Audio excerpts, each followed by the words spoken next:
Hi everyone, welcome back to our channel Mamiyar Veetu Samayal. ரசம் வந்துட்டு ரொம்ப ஈஸியாக செய்யக்கூடிய ஒரு டிஷ். ஆனால் ஒரு சில வீட்டில் மட்டும் சூப்பராக இருக்கும். அந்த டேஸ்ட்டை நம்ம வீட்டில் எப்படி கொண்டு வரலான்றதான் நம்ம இப்போ பார்க்க போகிறோம். வாங்க வீடியோக்குள்ளே போகலாம். லெமன் ரசம் செய்ய ஒரு பாத்திரத்தில் 3 மீடியம் சைஸ் தக்காளி நல்லா 4 கட் பண்ணிவிட்டு அதை மூழ்கிற அளவுக்கு தண்ணி ஊற்றி இது லைட்டாக கொதி வந்த உடனே ஆஃப் பண்ணிடுங்க.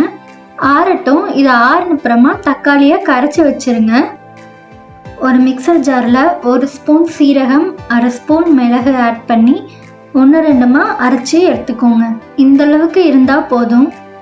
இதில் கொஞ்சம் கருவேப்பிலை, காரத்துக்கு 2 பச்சை மிளகாய், 1 இன்ச் இஞ்சி, 5-6 பல் பூண்டு போட்டு இதை அரைச்சி எடுத்துக்கோங்க. இந்த அளவுக்கு அரைச்சா போதும்.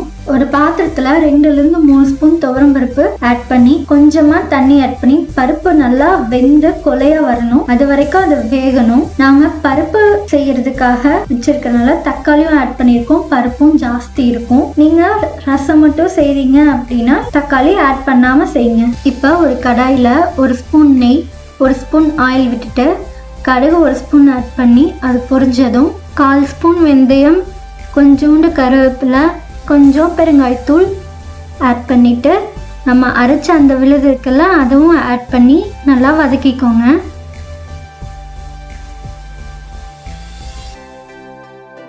இப்போது கரைச்சி வச்சுருந்த அந்த தக்காளி தண்ணியாக ஊற்றிக்கலாம்.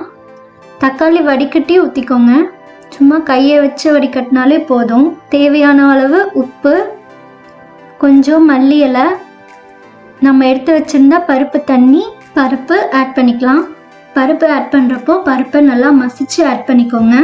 ரசம் வந்துட்டு நல்லா நுர கட்டி கொதி வர அந்த டைமில் ஒரு லெமன் வந்துட்டு புழிஞ்சு விட்டுடலாம்.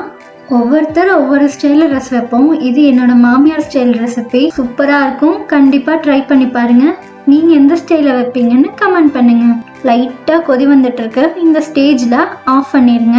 இந்த வீடியோ உங்களுக்கு பிடிச்சிருக்கும்னு நினைக்கிறேன். பிடிச்சிருந்தா எங்கள் சேனலுக்கு சப்ஸ்கிரைப் பண்ணிவிட்டு பெல் பட்டனை கிளிக் பண்ணிக்கோங்க. நெக்ஸ்ட் சூப்பரான ரெசிபியில் உங்களை சந்திக்கிறேன். அது வரைக்கும் டாடா, பாய் பாய் ஃப்ரம் மாமியார் வீட்டு சமையல்.